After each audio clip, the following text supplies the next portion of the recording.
Hello, everyone. Welcome to AEC Today Reports, our March episode where we are celebrating Women's History Month. That's right. It's Women's History Month for the month of March. And we wanted to do our part in celebrating women. We believe in the gifts that God has put inside women, and we want to highlight them this month and in this episode. So go right ahead and share. If you're watching on Facebook, share it on your timeline, on YouTube, copy the link and share it with friends and family. We're looking forward to the wonderful interviews that we have today. We're going to highlight some women who are doing remarkable things and talk a little bit about their journey.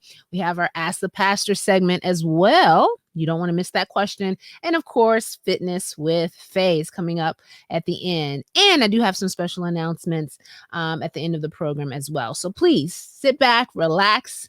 Welcome to AEC Today Reports. We'll be right back after this break. The Message Magazine campaign needs your support. No, that's the wrong message. The right message is that you need message. You need to send message to your friends.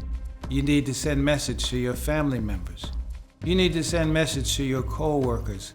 You need to send message to your boss. You need the message. We trust that you would send your subscription by going to messagemagazine.com, and they're filling out all the necessary information that you need so that you can send the message to your friends who you want to spend eternity with, who you have a concern about their soul salvation. You need the message. And more importantly, we trust that you would take a subscription for yourself to the Message Magazine. If it's not convenient for you to go to messagemagazine.com, you just fill out the necessary information and send it to Pacific Press. You just put your name, your address, your church, your conference, and send all those names who you have a sincere desire to know them, to have the Message Magazine. Send it to Pacific Press with a check. You can do it by check or money order, and send it to Pacific Press. And we trust that you will be rewarded. I know that you will be rewarded by sending the message with its articles that are relevant, with its articles that are for today, which are articles will meet your need.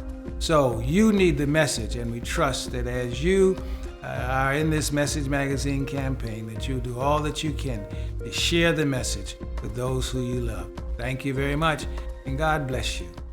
All right. Hello, everyone. Welcome back to AC Today Reports. As you know, this is our special Women's History Month episode, and we're excited to have so many great guests joining us for tonight's program.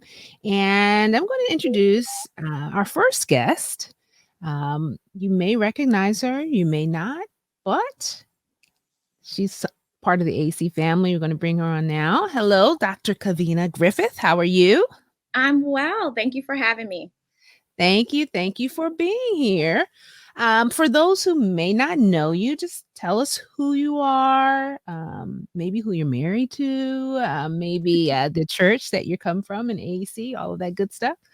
Sure. So I am Cavena Griffith. I'm actually born and raised. I am a product of Allegheny East Conference. I have attended Breath of Life Seventh-day Adventist Church from birth all the way up until I got married to my husband, who is a pastor. And so my husband is Dr. Ramon Griffith, the pastor of United in Christ SDA Church in Baltimore. And that is the church that we currently attend. Wow. All your life, Breath of Life, huh? Wow. That's a long time. All right. Congratulations. Congratulations. You guys got married, what, 2017? What? 2017, yes. Okay. Yes. Congrats on that.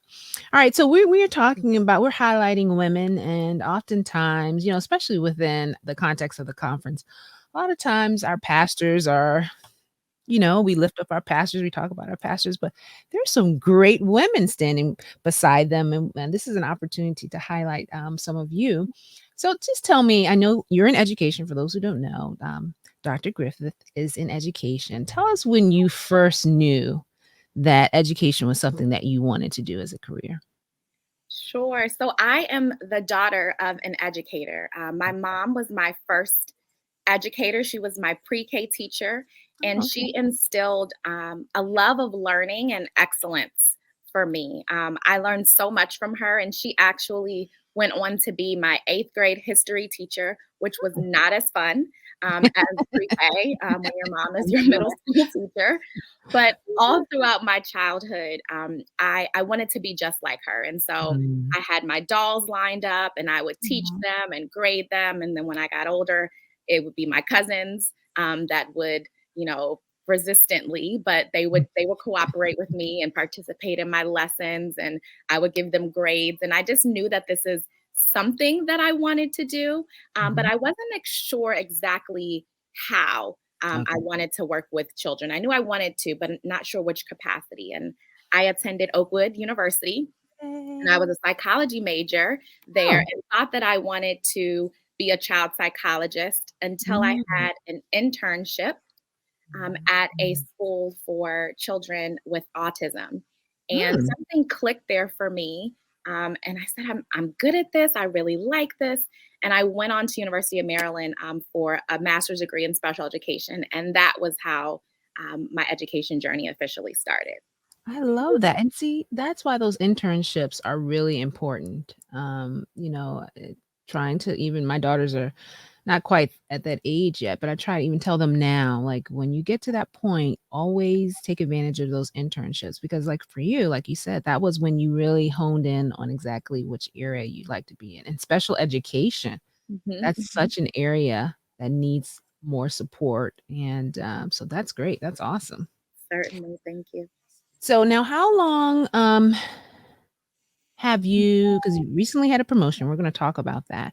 Well, how long were you or a special education teacher? Was that your first job to Sure. So when okay, I graduated with my master's in special education, I was an autism teacher for a okay, few years. So I taught students ages 3 through 5 okay. who in a preschool autism program in Montgomery County Public Schools, and then I went on to teach kindergarten through second grade, Mm, and I taught there for a number of years and really bridged my learning and supporting students with disabilities once they entered the mainstream classrooms and environments, and still advocating for supports and services that they needed as they transitioned from early childhood more to elementary. And throughout that time, my leaders and mentors were tapping me, Cavena, what's next? I think you should do this next. I think you should be a leader. And mm, kind of got the bug for, okay, God, what's next for me? And then transitioned into a career as an assistant principal. okay, alright, so let's go back to that point where people were telling you, "You need to be a leader." Like, what did that feel like, to just have someone or several people kinda pull you inside and say, "There's a giftedness we see here." Definitely. So my first year actually teaching, my principal said, Kavina, this is not it for you. Mm, And I want you to know that now. And he asked me to be on the leadership team. And as a first year teacher, it was so humbling mhm. to say, this is my first year. I'm just now figuring it out. And somebody has already said, this is not it. Right. You have other things that are going to happen for you. And so having that bug right at the beginning, I feel was such a blessing because it had me future focused. Mm, Um, for the rest of my career as a teacher, and then subsequent leaders that I worked for were very supportive. This is what you need to do next. Get your feet, wet here, dabble in this. Let me give you this experience here. And so really supporting me on my journey. mm. And it's so exciting because now I am working as a colleague alongside administrators who actually supported and cultivated my journey. Wow, look at that. That's why mentorship is also very, very important. Now, Mhm. after you received your master's degree in special education, you that wasn't it for you in terms of your educational journey. You decided you wanted to go ahead and get your doctorate. What was that coming to that decision like? And then what was that process like? Yeah, definitely. So right after my master's in special ed, I went on to get a graduate certificate from Johns Hopkins in supervision and administration, and that for me was the launching pad, I would say, into the next degree. And so after I received that grad certificate, which was about 18 months, um, I started learning about educational leadership in that Mhm. degree, and I said, hmm, I wonder, Mhm. and really thinking about, I've always been a lifelong learner, always been in school. My family will say, Cavena, we're not coming to another one of your graduations. It's too much.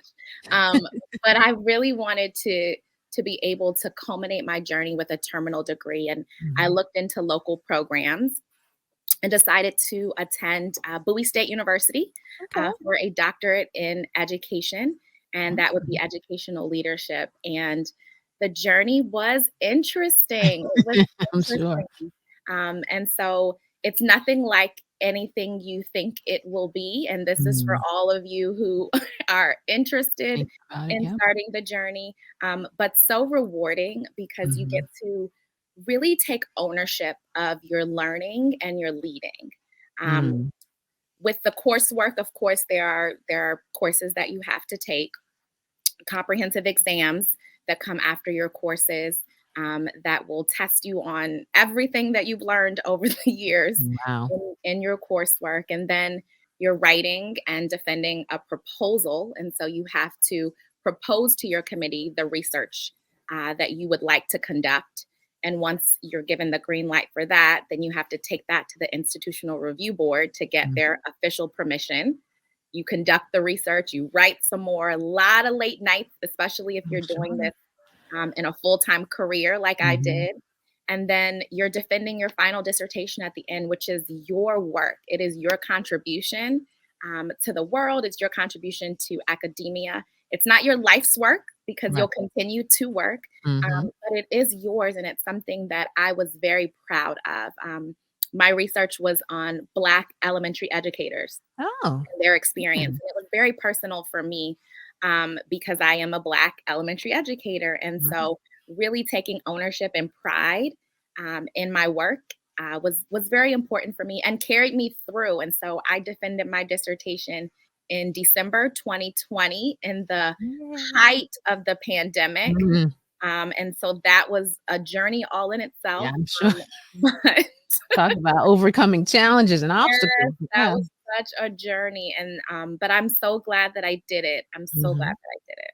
Good, good. So it was worth it. It was a tedious journey, but worth it. So anybody out there thinking about it, go for it. Definitely.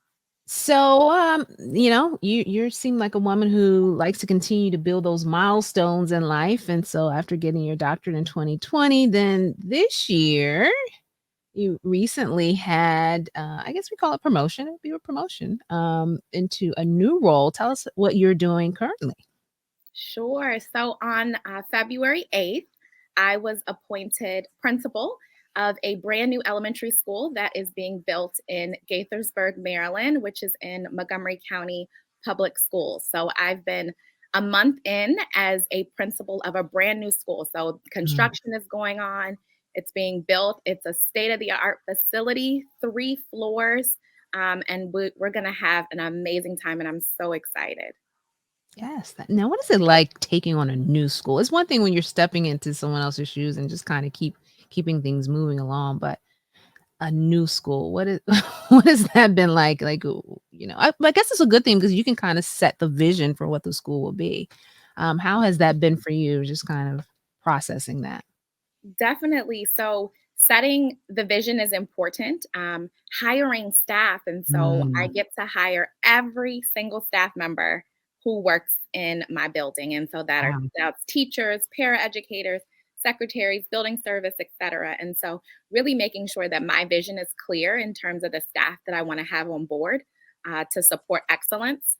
And that's where most of my time has been spent so far. And then also dabbling in all of the construction piece. And so, Cavena, how do you want the keys organized? Or what are the room numbers? Or this is where this is going in the building versus this, and here are the blueprints, and here are the Mm. plans. And so, really being involved in all of that is exciting as well. And taking them home, and I've taken them home to my husband, like, okay, tell me the bathrooms where. What is the elevation plan? What does Right. that mean?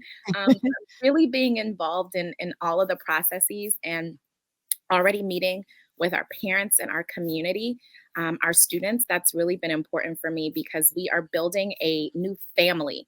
And Yeah. so our students are coming from different elementary schools after having been rezoned as a result of this new school. And so creating a new staff family, new community and student family. And one of the things I'm most excited about right now is that we are in the process of selecting our name. And so actually going through a naming committee process and policy. And so our adults will be involved in that policy and process, but then I'm bringing together all of our students to pick our mascot and our colors so that they have ownership as Yes. the first students that'll be in our building as well. So that is so exciting. It is. I love that. And just think, I know in my school growing up, we used to have all the principals lined up on the walls. Just think you'll be the first one on that wall. I'll be the first. Yeah.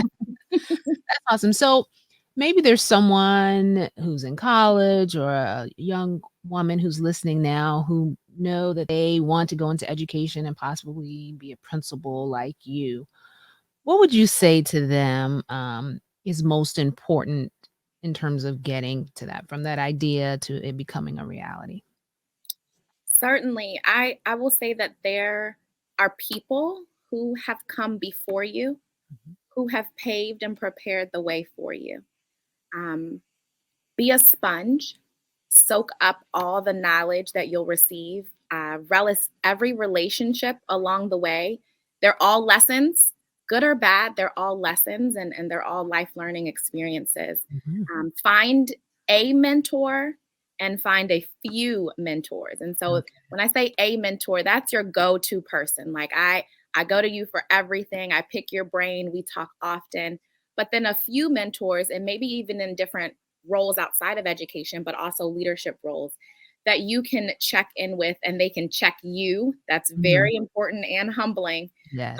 And I would say, lastly, even for our younger students, and I would say teenagers, young adults, et cetera, make decisions today that will impact your tomorrow. Mm. And so everything that you're doing, even from a really early age, when you look back on it, and I look back on it right now, I'll say that connection was on purpose for this. Mhm. And I saw God do this then so that I could be here now. And so Wow. everything that happens in your yesterday will impact your tomorrow.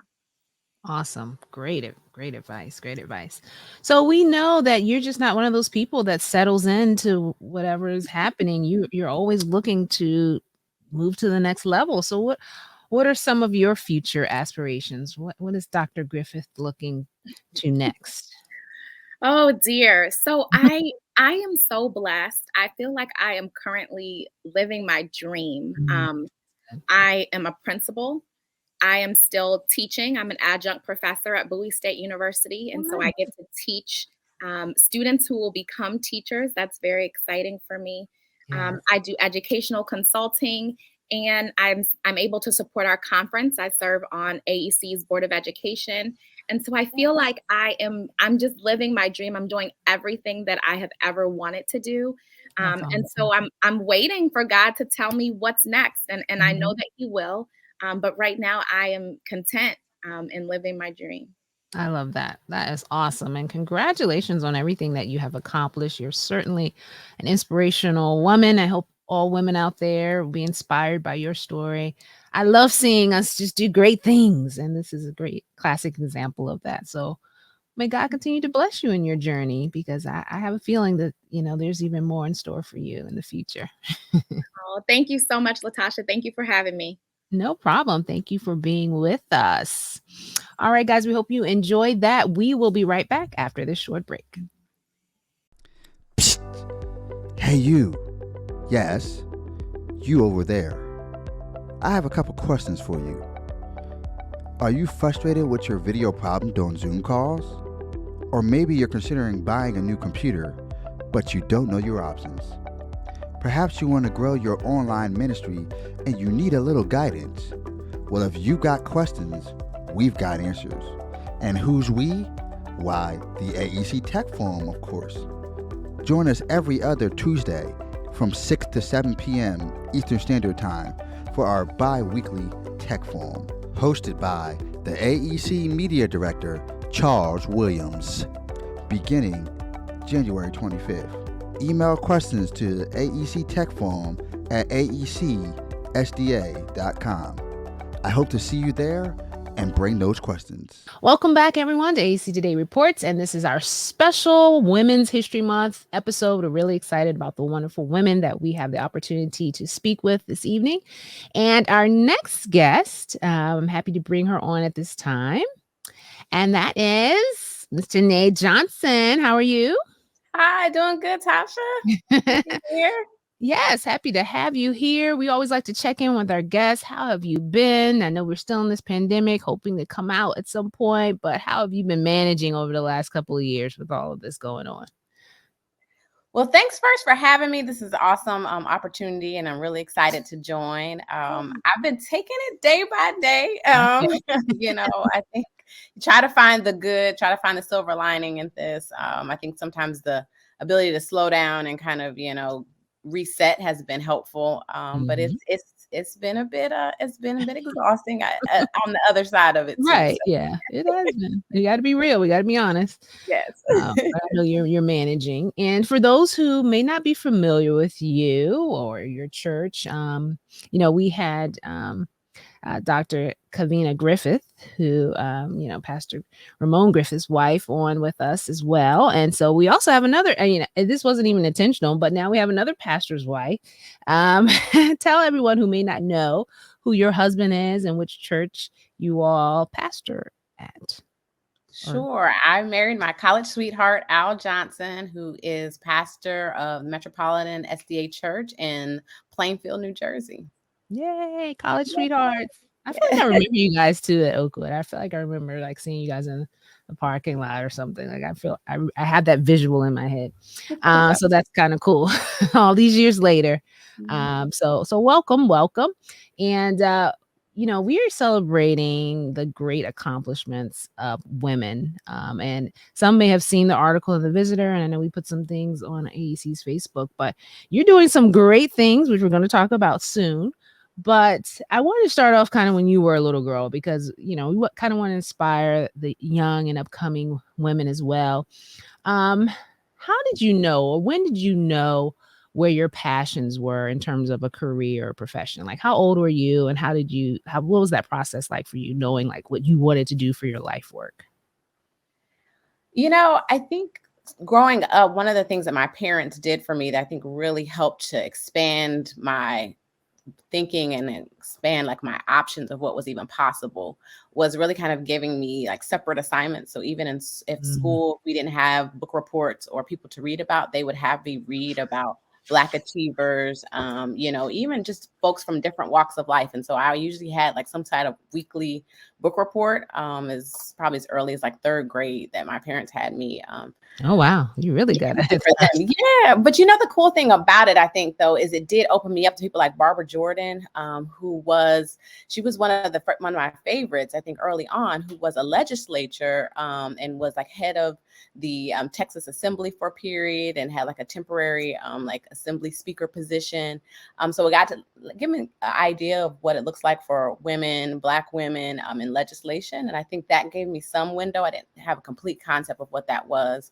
My family was big on just kind of exposing me, I think, to folks like Thurgood Marshall and, I think people who had been part of civil rights movement. So I think those were early influences. My dad was a Howard grad, and so there was a lot of HBCU and just, I think just the architects of civil rights, I think of legal strategies. I'm thinking today, Ketanji Brown Jackson is up for the Supreme Court nomination, which is really huge and full circle. But I remember sitting with my parents, honestly, watching C-SPAN back in the day when that was kind of the only way to see Congress kind of at work. And I do remember them having those types of things on. So those were some early exposures. We lived in the Maryland, D.C. area during that time. And so I, did some work when I was in high school with student government, got a chance to kind of apply for the PAGE program. So I think there were just building blocks all along. That's awesome. I was the only child. I was very talkative. And so people would would often say, well, you should be a lawyer, or, those sorts of things. So I think, that stirred it too. So I think it was a combination of all of those.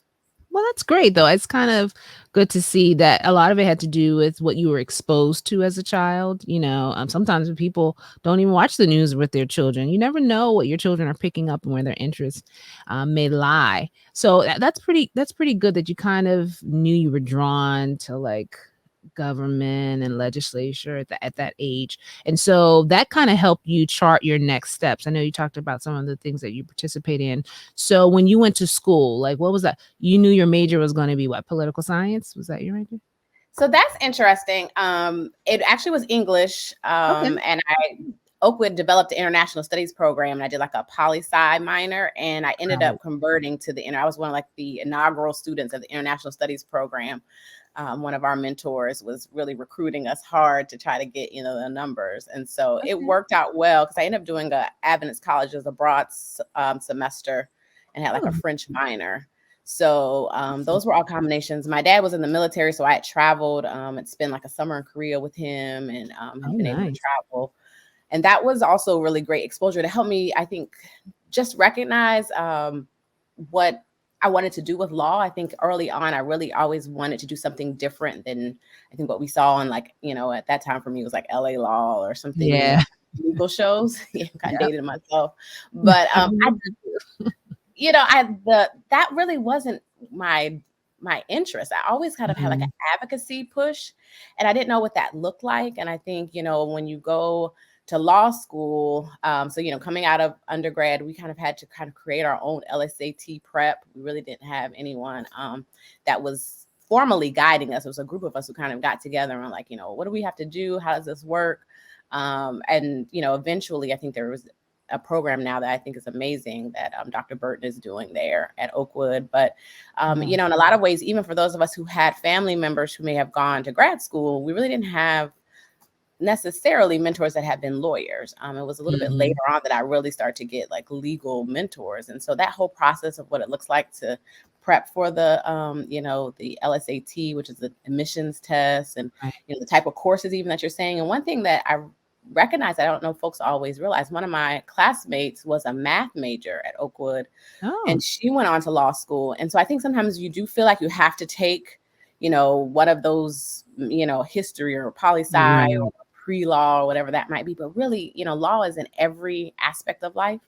And so you really can major in anything. I had one of my study partners was a chemistry major and wanted to do patent law. And it was a great coupling. And it really helped, give her that science background. And it gave her a little bit of a distinction between so many candidates who had the same poli-sci, and here she was a chemistry major with patent.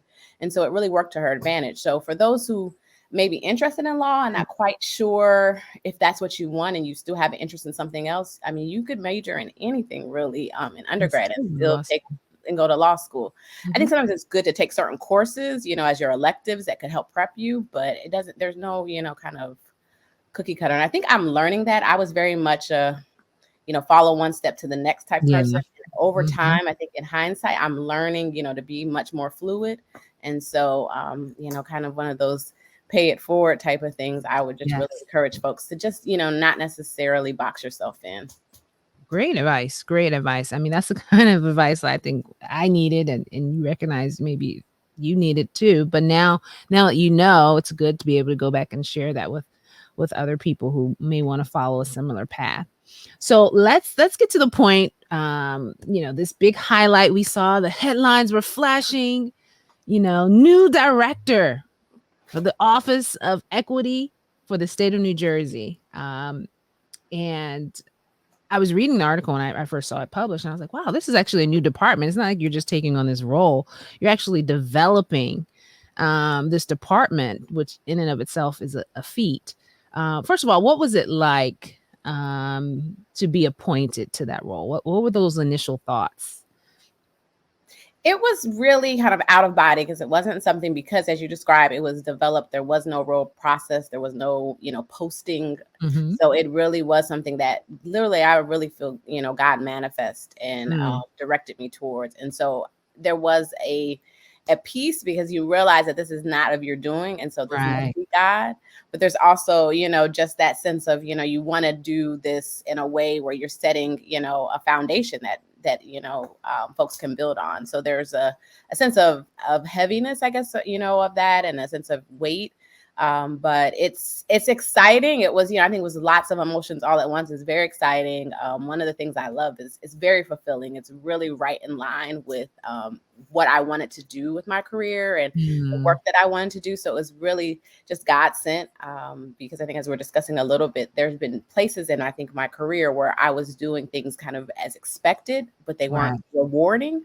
And so this is really something that is a great merger of the advocacy. There's, definitely legal components to this, and also like public engagement that is just really exciting for me, because the office is intended to increase the presence and participation of historically underrepresented folks in state government. It's the Office of Diversity, Equity, Inclusion, and Belonging, the governor's office. And we've kind of, in short form, equity really does capture all of those components. And so the Office of Equity is based out of the governor's policy office. It's kind of internal diversity, equity, inclusion work within the governor's staff, but then also working with agencies to help to strengthen their equity considerations as they're developing programs and services to ensure that they are really looking at the community's needs, assessing that, and then giving some metrics to say, hey, this is how we're responding to those. And then there's internal, looks at diversity and hiring and retention and workplace culture. So there's a lot of, dynamics there with the work. But yeah, it's really, really rewarding. It's great to see these. I see a lot more organizations. I mean, this is the governor's office, which makes it, to me, even more impactful. We're starting to see a lot of organizations and agencies recognizing the need for this type of department. To me, showing some intentionality about why it's important to diversify on all levels. So I'm sure for you, I'm sure everywhere you've been, it's been impactful. You can, you've brightened the corner where you were. But this to me seems like such a grand opportunity to impact a larger or wider audience. Do you feel that that's the case, that now you can impact almost a whole state, really?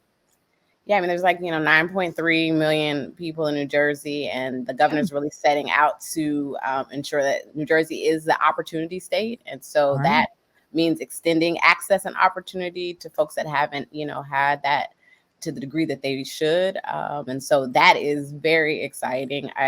One of the things I love about policy, I think, I was a period of time where I was doing some case representation with individual clients, and that was very fulfilling, but it's extenuating work. And then you have this individual outcome. And when you look at it, it's like, wow, I'm so glad this person, is in a better situation. One of the cases that is one of my favorites was a woman who received federal funds for disaster. She was a part of in hurricane. And the government was calling back, hey, did you use this money the way you're supposed to? And we're starting to garnish her check, saying that, she hadn't used the money the way she was supposed to. So we're able to advocate for her and identify, no, this is, how she used it. It was absolutely appropriate. And part of what was hard is that she was still very much, strained and economically affected by that. And so then to have this additional weight, she was really starting to lose trust. And it was just really a sense of hopelessness that she, was really just kind of encountering. And so in working with her, you could sense a feeling of somebody is, there for me, and that there could be light at the end of this tunnel. And so it wasn't a, exorbitant amount of money, but just to see that she did get some hope back. Yeah. She did get the money back, and she was also vindicated because she had really done what she was supposed to do. Right. And so she felt very, taken aback, I think, for, even the whole process. And so that was very rewarding. But you look at it, it's how did we get here? What happened? Right. Why was she, kind of scrutinized this way? There had been some issues of folks not doing what they were supposed to, but she wasn't one. How did this happen? And so one of the things I love about policy is that often you can take that large look out and really say, how can we address this on a broader scale? Yes. So that's the part of policy that I love, because there's legal components to it, but you often can, really help the greater good. And so, there's definitely, there's a process. It's not always, a quick fix. A lot of the problems we're dealing with have been long-standing, so it's not going to be overnight. But I am really motivated by the fact that when we put our effort in, we're doing something, we're doing it for for groups and for, large groups of people. Right. And so it has an impact in a way that is more, in a sense, more substantial. And I think, more broad speaking. And so one person's individual circumstance can, help others. And there's impact litigation. I think, when you look at a case like Brown versus Board, you have a few Right. students whose situation helps others. So there's definitely ways to do that in the legal realm as well. But that's one of the things that I love about policy. So I'm very excited about that. One of the things that we're starting out, where our office is liaison to the Wealth Disparity Task Force. And that's looking at the wealth gap in our state. Yes. Just excruciating differences really between what Black and Brown earners are taking home and what they're leaving to their families, and what their white counterparts have. And so that's a part of the work that we're starting out to, hey, how can we address this? What are some of the things that are happening right now? We have differences, really stark differences in mortgage insurance and auto insurance in our state, depending on your zip code. Right. And there's a lot of issues around that. I mean, some of that is around the fact that the insurers will say, hey, there's more risk here, so we have to raise rates. But we're trying to see, like, what are best practices around that? How can you keep folks from having additional burdens because of where their zip code is? Right. You can literally move over a couple streets and have a completely different rate. And so there's some things on that, on that order that we would love to be able to tackle. People have tried it before and they haven't. And so, we may run into some of the same challenges, but we're looking at things on that order to try to see how that can be done. And so we're a liaison to a group of amazing, like 24 task force members who are in 5 different areas in criminal justice, education, health, the economy broadly, and housing, looking at those issues. So that's just like an example of some of the work that we're doing. That's so encouraging to know that these types of things are being worked on, because these are the complaints we hear all the time, but people have kind of like thrown up their hands and, nothing's ever going to change. It's, the system is just against us. But it's comforting to know that people like you and the other people on task force are still working on these things, and that, hope is on the horizon. Now, we are talking about Women's History Month. And one of the things I think we were even talking about on the podcast this week is the disparity in pay for women. Is that something also kind of on the radar, addressing some of those disparities as it relates to women and getting equal pay? Absolutely. There's been legislation in New Jersey around that. And so, implementation and actually, turning the corner is a big piece of that. But there's ongoing work in that area that's really predated me, as much as this work has. But, it's kind of the ongoing piece. But that's definitely been a priority of the state. Yeah. All right. Looking out for the ladies.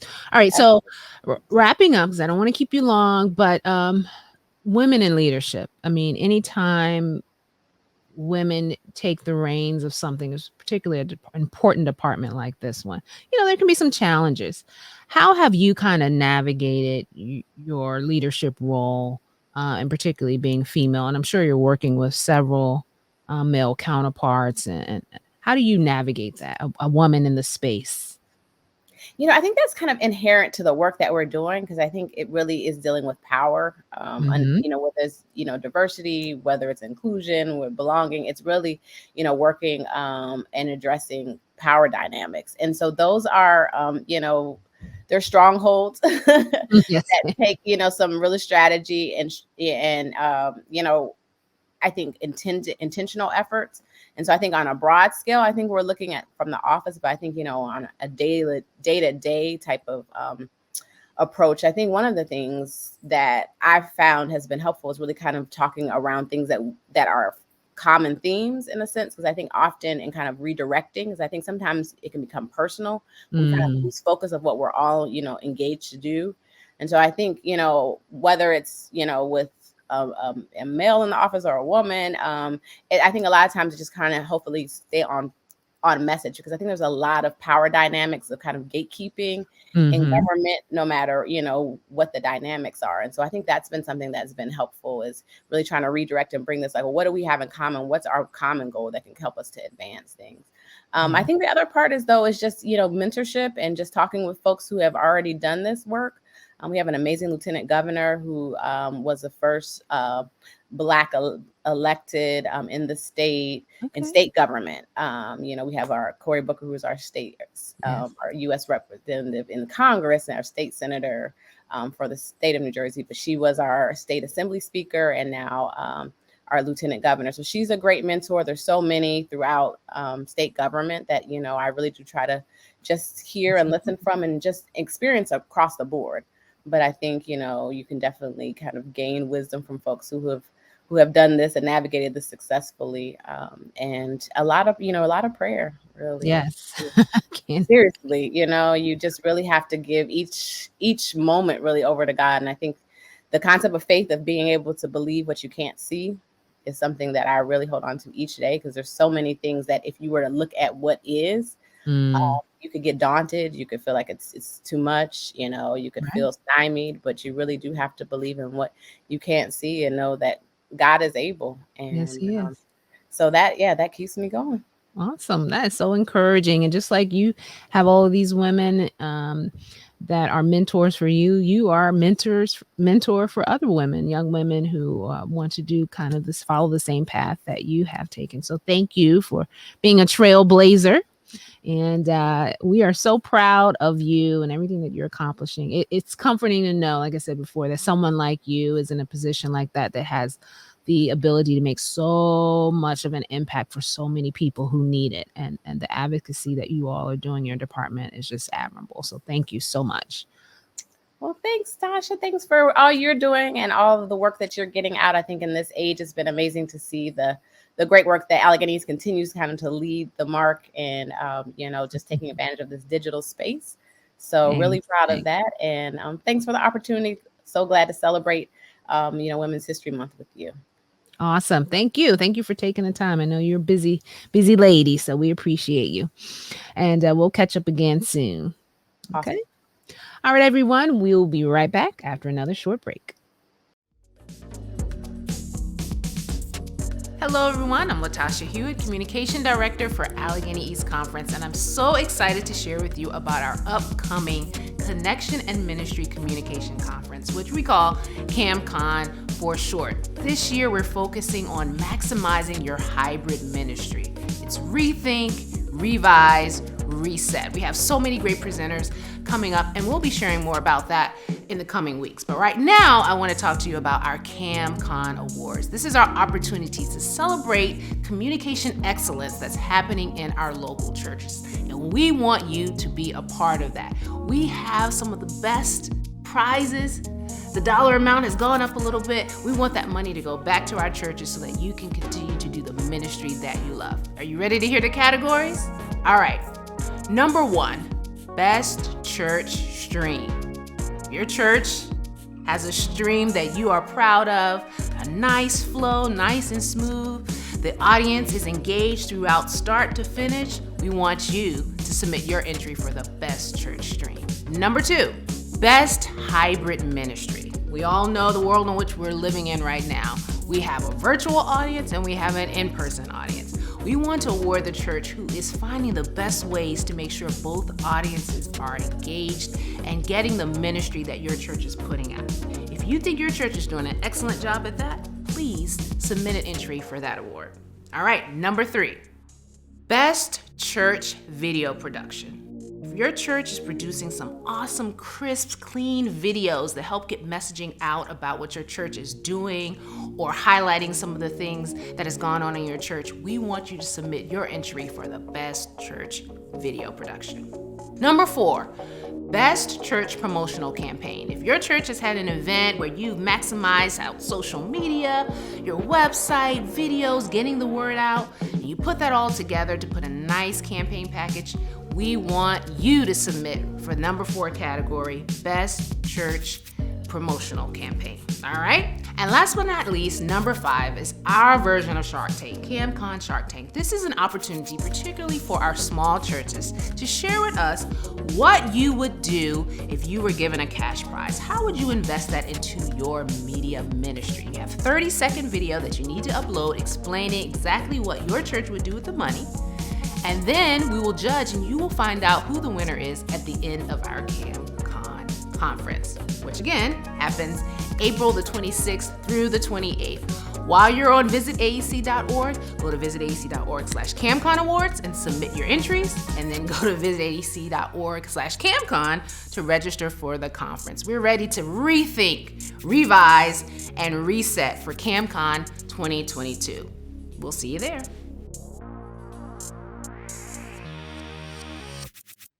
Welcome back, everyone, to our special edition of AEC Today Reports. This is Women's History Month, and we're continuing this even with our next segment, which is Ask the Pastor. We love this segment because we get to hear from one of our pastors a question from our audience, and the pastor responds in the best way possible. And today we're happy to have Pastor Novella Smith, we're going to ask our question from the audience today. So let me go ahead and bring her on. Hello, Pastor Smith. Hello. Good evening. How are you? Great. I'm so glad that you were able to join us. Thanks for having me. Welcome to our special Women's History Month program for AEC Today Reports.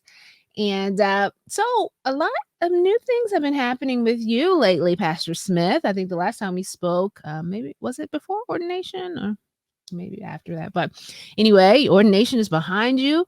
Now you have your own church. Why don't you go ahead right now and shout out your church? Awesome. Well, I pastor the Beacon Light Church in Annapolis, Maryland, an amazing congregation. It feels like a dream congregation. They're just awesome human beings. And so we're having a great time just navigating the city and growing together and sharing God's word inside and outside of the wall. So we're having a great time. That's awesome. So this is your first church as a senior pastor, right? What's that been like for you? First solo move, and it's great. Like I said, it's a really a great move. We're having a great time. We're working together, listening, learning, executing, and just doing what the season requires. Amen. We love to hear that. And you've also added, pastors, you guys are always adding things to your tool belts, and you've added another layer to kind of your ministry, another ministry dealing with grief. Tell us a little bit about what that looks like. You got it. So recently I became a grief method specialist. And so that means I help people navigate through grief. And grief is not just about death and dying. That's right. That's the thing that people always, they hear grief, they hear, oh, who died? Right. Necessarily who died. It could be what died. It could be what affected you. It could be what traumatized you, what caused you deep emotional pain. And so I help people navigate death and dying, as well as any separations, or it could be divorces or job losses. It could be hair loss. Whatever has deeply emotionally disturbed you is that I carefully help people navigate through several week program or whatever is needed to help people gain a different perspective and find completeness in their. I love that. That's awesome. And it's important. We know pastors have a certain level of comfort and grief, I don't want to call it, but something where they're comforting families through grief. But this what the training that you've gone through is a little bit more extensive than that. And so I just want to make sure we distinguish that from just, the general thing. And what's the name of the grief side of what? My service is called Complete View Services. Complete View.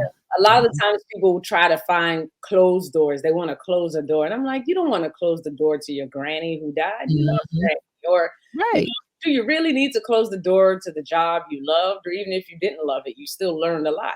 So it's not trying to close doors. It's really trying to find completeness, which I created a holistic leadership program for boards and corporations, where they have a series that they go through that helps each board member find healing and completeness. Because if you're grieving and you're sitting among people, you're going to bring your grieving self.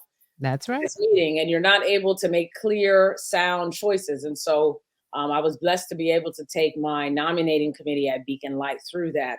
And we're seeing the healthy effects of such. So that's another layer, which is for corporations and boards as well. That sounded like that needs to be something that's required, man. Don't bring your grief in this meeting. Let's help you work through it. So that's important. Yes, thank you. I love that. Okay, so the reason for which you have been called to this task today, the Ask the Pastor segment. And this is where we have a question from our audience that we're posing to our pastor, our featured pastor, which is, of course, you today. And we just want you to do the best that you can, answer it as honestly as the Holy Spirit gives you guidance. And let's go ahead and read this question. I am a young woman thinking about going into pastoral ministry, but it seems like there is little support for women in this field. How do I cancel out the noise and pursue my passion? All right. First of all, what has the Lord said to you about pastoral ministry? I realize in life, we have a lot of ideas of our own. We think this, we think that, and then we can think ourselves straight into a hole. Mm, We can think ourselves rather straight out of something awesome. So the first thing is to identify, what has God said to you about this journey of your life, and build every choice off of what has God said to you. mm, Canceling out the noise of other people is something that we have had to do since elementary school. mm, Some kid on the playground doesn't like your hair, and all of a sudden mm. you don't like it. You liked it when you left home. Exactly. All of a sudden you don't like it. It's the same head. It's the Mm, same hair. You've had this hair all your life. You mm, love this hairstyle. You asked your mama or your big sister to comb it in there for you. Now, mhm, because somebody said something, all of a sudden you don't like it. mm. This is indicative to how it can be with any choice we are making in life, whether it's pastoral ministry, the spouse we are choosing to connect ourselves with for life, whatever the case may be. Learn to separate what is needful and what is not needful. Take relevant and leave irrelevant is something a mentor always tells me. Has somebody said something relevant, or have they said something irrelevant? Learn to separate both, right? Mhm. Build every choice off of what has God said to me, and then move in that wise counsel. Counsel out the noise by focusing on what has God said to you first. Amen. I love that. And I think we can apply that across several several different aspects of our lives. What Mhm. has God said to you? Now, you are obviously a pastor right now, and you've tackled what some considered a hurdle. What was your journey like? Was it did you ever have to kind of put into practice what you just shared with us? Did you have to kind of cancel out the noise, or were you always kind of focused and knew where you were gonna go with this path? I had a little different experience. Coming Okay. into pastoral ministry, I was blessed to be able to pastor my home church, Metropolitan, when I Mhm. began. And so Okay. Metropolitan saw me grow literally from like age 7 to age 36. Mhm. And so they saw the call that God had placed upon me. They nurtured that call. My mentor Mm. and the pastors nurtured it. And so when I graduated from school, to them it made sense that she was placed here because I was already serving so heavily. And Right. so I was blessed with that type of safety and that type of Mm. nurturing and celebration. However, it did not make me ignorant to the fact of what Mm. happens to Right. ladies. There were a few instances, a few comments that people blocked Mhm. from me, and they told me about it after. Maybe Right. someone who wasn't a biggest fan of this, that, or the third, whether it was a personal choice I had made or whatever the case may be. And so that's when I started to apply: take relevant and leave irrelevant. You Mhm. know, even from a drunk person, you can learn truth, That's true. right? Mhm. And Yep. so listen to what everyone has to say, but take relevant and leave irrelevant. I don't remember having any days of crumbling, even going into a new church context where you're not sure if everyone here is on board with female leadership or not. I made up my mind. I am not going into my senior leadership as a female pastor. That's right. I said I am walking into that church as the pastor, That's right. right? As the pastor. And God sent me here and I shall stay, And so Mhm. um, we're having a great experience with each other. Praise be to God. But I walked in as the pastor. I didn't walk in as Right. the female pastor. Mhm. And I Mhm. had learned that lesson early to take relevant and leave irrelevant and move That's forward with that. That's awesome, and what a great it's so great to hear your journey. Everyone has their own story, but it's definitely good to hear how the Lord led you. You actually had a support system that was there, but it also allowed you to kinda stay focused, and I love that. You went in as the pastor, not not the female. We were talking about that actually this past week on the podcast, how female pastor just starts to sound weird after a while. Like, just pastor. When you see them, you'll see they're female, but hey, just like you see someone, you see, oh, they're tall, they're short. It's just a description. You're a pastor. Yeah. And I know I appreciate your leadership. It's great to see to have seen your growth, even from the short time that I was here, just seeing how you've grown. And I see that you're doing wonderful things at Beacon Light and everything. Your light is shining bright there. And so we're happy with what God is doing with and through you. So thank you so much for your dedication to the ministry. Thank you. And thanks for answering our question today. We hope that young lady is inspired and will continue to pursue her dreams and distinguish the relevant from the irrelevant. So important. So important. Yeah, I pray that she feels just motivated and encouraged to, first of all, just know what God is saying. And in order to know what God is saying, you have to listen. Don't skip devotion. Have devotion always and listen, and then understand what God is saying, and then just separate relevant from irrelevant. Will you have bad days in ministry? Yes. I have bad days in ministry. Absolutely. I had bad days when I worked in healthcare. Like, you have bad days because that's what life is. But it really does make a difference as to how you choose to view these bad days and how you choose to view your participation in a bad day. I don't participate in every bad moment. And so you have to choose, how are you going to participate? So I pray that she enjoys her calling, enjoy the whole thing. Enjoy the bad days, enjoy the good days. Just choose how you're going to participate in it. All right. I love that. Thank you so much. We appreciate that wisdom shared with us this evening. All right. Thanks for joining us. We'll see you back here another time. You're going to be one of our regulars, okay? Got it. Thank you so much. All right, everyone. We'll be right back after this break.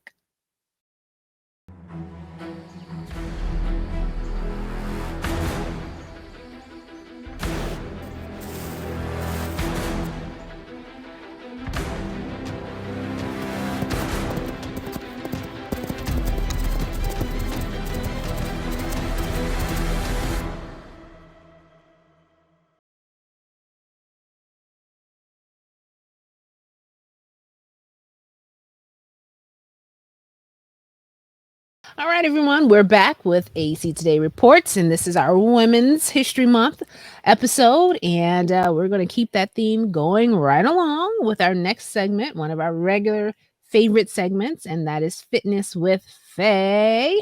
We're happy to have her with us here. Hi, Faye. Hi, Latasha and viewers. It's great to be back with you. Yes, welcome, welcome. We are celebrating Women's History Month. Isn't that exciting? It's been very exciting, although it's Women's History Month every month, Latasha. That's right.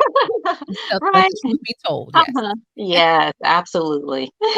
And speaking of which, what does your shirt say? I see you always have something. My shirt says "Making Her Story." That's right. All about self-care, making ourselves a priority. Okay. Promoting and inspiring that. Great. We love that. Setting boundaries and taking better care of ourselves, Latasha, as women. We need to do better. Yes, we do. And, honestly, Faye, we say that. Sometimes we start the year thinking about that. And our birthdays or Mother's Day comes around, we prioritize it. But what do we do? What can we do as women to kind of stay on track with our health throughout the year? How do we stay on track and stop getting derailed by the cares of life, if you will? All right. Well, Latasha and viewers, we're coming in. This is the third month of 2022. We're coming to a close of March. It's time for us to spring forward and become the you who you want to become. You haven't become that yet, so it's time for you to become it. Mm-hmm. Discover the you that you have not become yet and fulfill your purpose in life. It is never too late, ladies, to start to maximize your potential in life. Mm-hmm. You made the choice to improve yourself for a reason. Don't go backwards to habits and situations that weren't helping you evolve. Mm-hmm. You have to keep reminding yourself why you even decided to move forward, to make that change. Stay positive. about what's to come by being consistent with your change. Do what is right and not be sidetracked with simply whatever you like. Life. You know? Yeah. Making excuses. Yeah. Work, doing what you've been comfortable doing. Right. The benefits of cardio, working out, walking, running, biking, etc., can increase your health profile and longevity in life. Set specific goals and be consistent. Build upon success. Success breeds success. Be fruitful and multiply your success, ladies. That's a good one. All right. You matter. Remember that, ladies. You matter as much as the people you care for. A lot of times we get sidetracked. Prioritize your time and set boundaries for yourself. When you're getting ready to work out, for example, and one of your children or family members might ask you if you can help them with this. Help me put this together. Help me figure this out. You can say simply, absolutely, after I'm finished working out. That's the hard part. Yes. All right. Yeah. Prioritize your team. Your self-care is your health care. You matter, ladies. You are important. And worth scheduling into your agenda. That's, sometimes we don't put that stuff into our calendars, but we should. Put it on your calendar daily. Set time, at least 15 minutes to a half an hour every day. Ladies, research says that if we were to add 10 minutes of cardio or walking, some form of exercise, it will add years to our life. We'll have a longer life, a longer, healthy life. Our health is so vitally important. Health is wealth, Latasha. It really is. Money cannot buy health. Okay? Not at all. Latasha and viewers, God desires to enrich our lives daily. The goodness of God's exercise every day of the year. Let us not fail to exercise our body, his gift to us through Jesus Christ. Okay? Now, Latasha, I have a wonderful exercise for us to do together. Okay, I love this. It's a wonderful breathing exercise. If we're feeling a little distressed, I know some of us are still at home working remotely. And those of us who have gone back to work and we're just feeling a little overwhelmed. We're going to do a fun breathing exercise, okay? Okay. And I want you to just put your hands together in prayer form. All right? And let's take a breath in. And then exhale quickly, like a fire breath. Inhale. Exhale. Inhale. Exhale. Inhale. Exhale. Inhale. Exhale. Wonderful. Arms down by your side. This time we're going to lift our shoulders up towards our ears. Breathe in. Exhale. Inhale. Exhale. Inhale.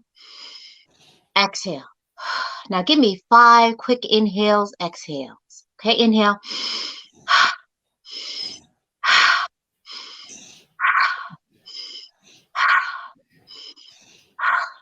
All right. How did that feel, Latasha? It felt great. Wow, who knew? Okay. All right. It's a little breathing exercise to help you feel refreshed and get back on track.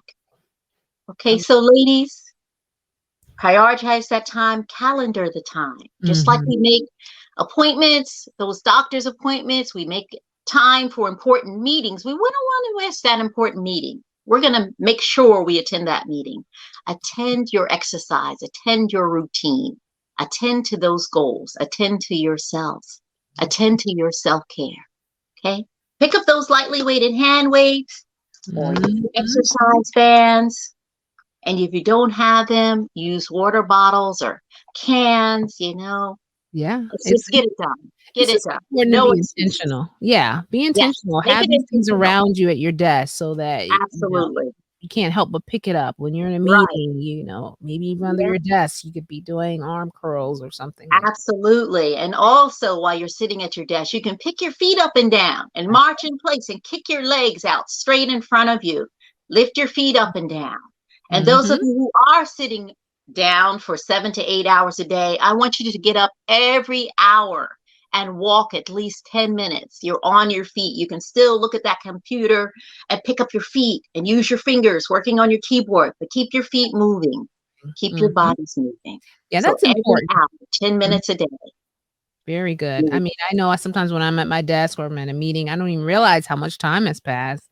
Right. And I'm like, wow, I've literally been sitting here for 2.5 hours. Let me get up. Yes. So, maybe even setting a timer on your phone to say, Great idea. Off. Yeah. So Set that timer on your phone every hour. You can even use the half an hour. That's right. Every half an hour.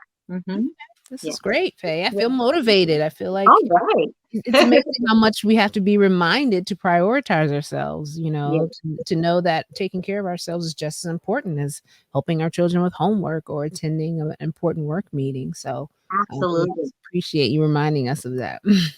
Ladies, it's not selfish to take care of yourselves. Remember that. You matter. You are important. That's right. Yes. All right, Faye, thank you once again. This has been awesome. And we're going to continue making our story. Yes. And don't forget to check out the Fitness with Faye playlist on our website, visit aec.org. But also, Faye has something coming up that she's doing at one of our churches. I know you do it pretty regularly, right? Or is this, every once in a while? Yes, well, this is going to be regularly. Okay. Yeah.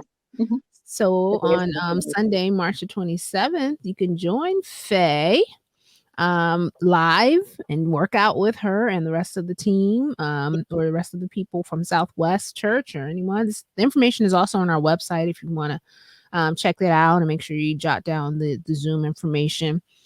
So there's a live workout with Faye Sunday, March 27th at 10 a.m. So check that out. That should be great. I'm a witness. I work out with Faye when I can, and it's always a blessing for me. So I know it will be the same for all of you. So check that out.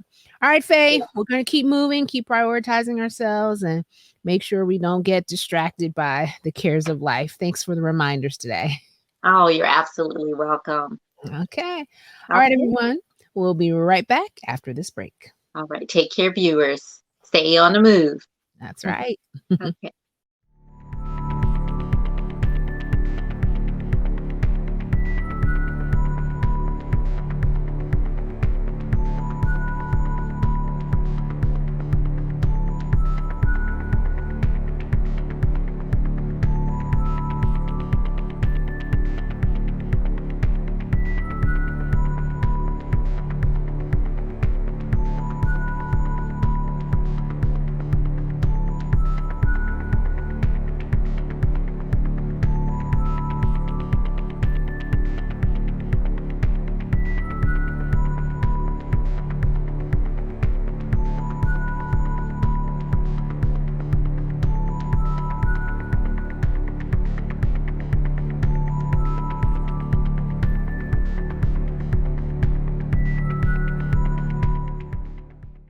All right, everyone. We hope you enjoyed this evening's program. I certainly enjoyed speaking with all of the wonderful women that make up AEC. And guess what? That's just a small representative of all of the wonderful women within our conference who are doing extraordinary things on a daily basis. And we are very grateful that we had the opportunity to just highlight a few of them. Continue to celebrate women around you. Continue to pour into the young ladies, the old ladies, the in-between ladies, and let them know that they are special and favored by God. Thank you so much. All right. So I promised that we had a couple of announcements. One, I do want to highlight that we have our communication conference coming up April the 26th through the 28th. That will be virtual.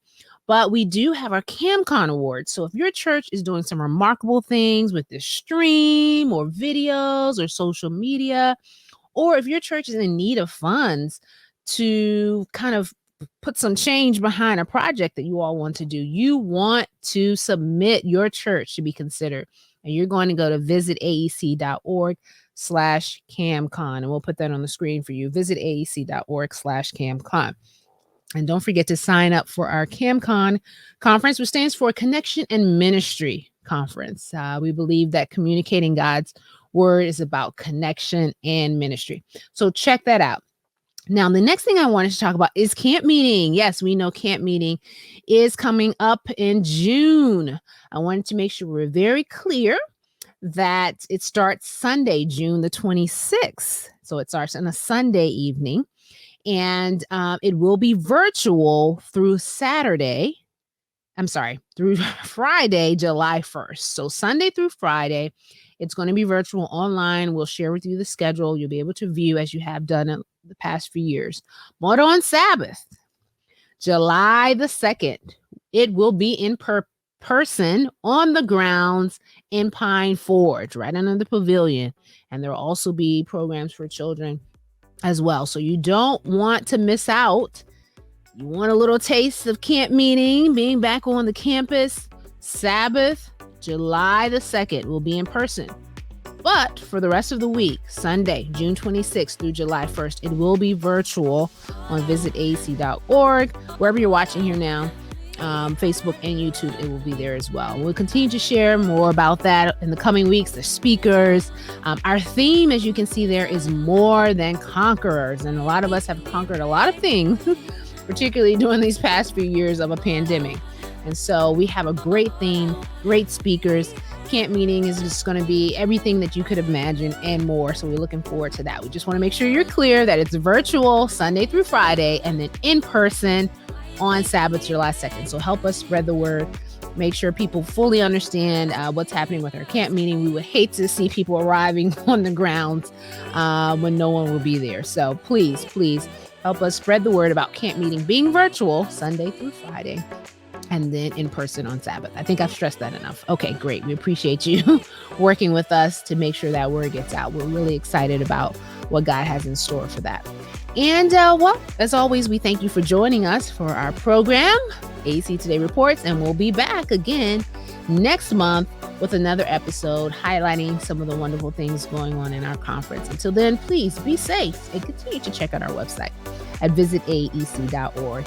And don't forget, check out the Upset Podcast on Sundays at 6 p.m., right where you're watching this episode. All right, everyone, God bless and continue to celebrate the women in your lives and around you. Take care, everybody. Bye-bye.